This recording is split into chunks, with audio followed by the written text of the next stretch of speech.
Chief Justice Martha Koome has appointed the same bench that her deputy Philomena Mwilu had appointed to hear petitions on the impeachment of rigathi Gachagua as deputy president. This means that Justices Eric Ogola, Mrima and Freda Mugambi are once again handling the matter.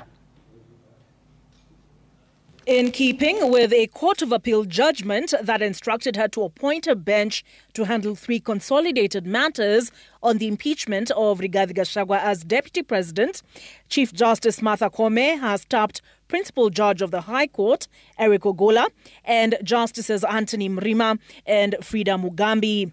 An action which in and of itself is nothing out of the ordinary, except when you consider she did so on the instruction of the Court of Appeal, which on the 9th of March allowed an appeal lodged by former Deputy President Rigathi Gachagua and others challenging her deputy's empanelment of the very same bench. The President of the Court of Appeal, Daniel Musinga, Justices Mumbi Ngugi and Francis Tuyot, agreeing with the appellants that the DCJ should not have empaneled the bench. No explanation having been provided as to why Koome could not do so herself. The appellate court also took the view that while the Judicial Service Act allows the Chief Justice to assign duties to the Deputy Chief Justice, the function in question is a constitutional imperative.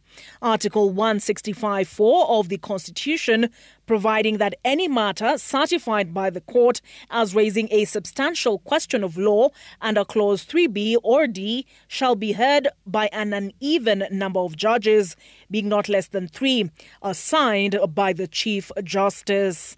The Court of Appeal, however, declined an invitation by the appellants to direct the Chief Justice to exclude the 3 judges from any freshly empaneled bench. The Court of Appeal judged that it is only the Chief Justice who can decide which judge to assign to a bench, similarly declining to compel the Chief Justice to expand the bench to 5. As to whether the learned judges ought to have recused themselves on ground of alleged bias or the appearance of bias, the Court of Appeal found that the grounds submitted by the appellants fell short of the threshold. The Court of Appeal finding that Justice Mrima, in receiving a wedding gift from now Senate Speaker Amason Kingi 3 years prior to the initiation of the petitions, did not in and of itself constitute a conflict. The bench also found that the appointment of an individual alleged to be Justice Ogola's wife to the Kenya Water Towers Agency Board by Cabinet Secretary Soipan Tuya in June of 2023 did not warrant recusal.